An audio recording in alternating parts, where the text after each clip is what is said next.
Nageenyi hadirsu kabajamtoota daawwattoota Oromiyaa Miidiyaa Neetwork oduu isinitti himamu. Waraanni bilisummaa Oromoo giddu gala Oromiyaatti humna haaraa leenjisaa ture eebbisiise. Waraanni haaraan eebbifame kun qeerroo fi qarree kana dura qabsoo karaa nagayaatiin harka qullaa sana cunqursaa falmachaa turanidha jedhu keessa beeytonni. Waraanni bilisummaa Oromoo zoonii giddu galeessaa kana duras irra deddeebiin humna haaraa leenjisee bobbaasaa kan ture wayita ta'u waraanichi giddu gala Oromiyaatti of cimsaa dhufuun fiixa bahiinsa qabsoo hidhannoo dhalattoonni sabichaa geggeessaa jiraniif tarkaanfii murteessaa ta'utu amanama.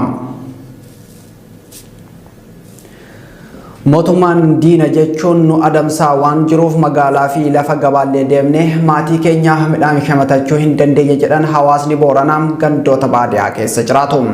Sagaleen teenya addunyaan dhagahee akka nuuf hin birmanneem waa'ee hongee fi rakkoo beelaa hin dubbatinaa isin fixnaa jechuun qaamni dorsaa jira jedhu hawaasni kun. Waggoota 3 darbaniif rakkoo nageenyaa keessa turre kan jedhu hawaasni Booranaa sababa kanaan manneen barnootaa fi dhaabbileen biroollee diigamanii jiru jedhanii jiru. Waraana kaabaa biyyattii irraa dhiibee gara giddu gala biyyaatti deemaa jiru walqabatee sochiin geejjibaa Finfinnee irraa gara magaalota Wallootti taasifamu jalqaba torbee kanarraa eegalee dhaabbachuu isaa maddeen Finfinnee irraa Oromiyaa Miidiyaa Neetworkitti himan. Lolli hammaataa adeeme kun magaalota gurguddoo akka Dasee fi Kombolchaatti labsiin uggura sochii akka bahuufis kan dirqisiisee ture.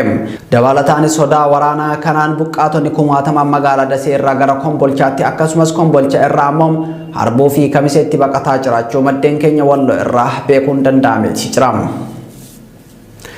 Haleellaa xayyaaraa wiixata darbee magaalaa Makalee irratti raawwateen daa'imman 3 ajjeefamuu dhaabbanni mootummoota gamtoomanii mirkaneesse. Dhaabbata mootummoota gamtoomaniitti dubbii himtuun damee gargaarsa namoomaa Jeensi Leerkin Jeneevaa irraa maddeen oduuf ibsa kennaniin haleellaa xayyaaraa suni magaalaa Maqaleetti marsaa lamaan raawwatamuu isaa mirkaneessaniin waraanichi hammaataa adeemuun guddoo yaaddessaadha jedhaniiti jiru. Dubbii himaan sirna biltsiginnaa Dr. Laggasee Tullum dhimma ajjeefamuu daa'imman kanaa gaafatamanii deebiin kennan akka hin jirres dhaabbatichi ibseeti jira. Haleellaan xayyaaraa kun har'as itti fufee Maqaleen xayyaaraan haleellamu miidiyaaleen gabaasuu irratti argamu. Oduu maddeen alaatti yoo ceenu Suudaanitti mormiin hawaasaa bulchiinsa ministeera muummee Abdullah Hamdok irratti eegalameetti fufeeti jira.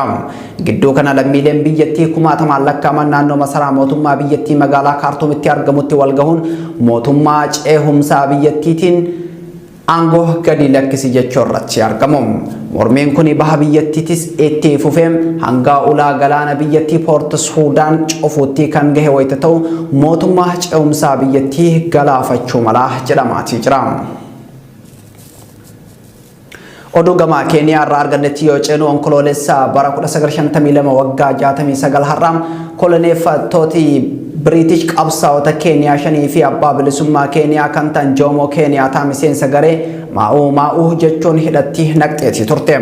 Zakaappeen Juuriyaa 6 yookaan qabsaa'ota 6 maqaa jedhamuun kan beekaman sabboontota 6 kanaaf warra bilisummaa keenyaaf aarsaa baasee jechuun onkoloolessa 20 maashuu jaadee yookaan guyyaa gootota jedhamuun Keeniyaatti kabajama. Keeniyaan har'aa kabaja ayyaana kanarra oolti. Tole kabajamtoota daawwattoota keenya oduun ijoo ammaaf qabnu kana fakkaata oduu keenya idilee keessatti babal'ina isaa argattu horaa bulaa.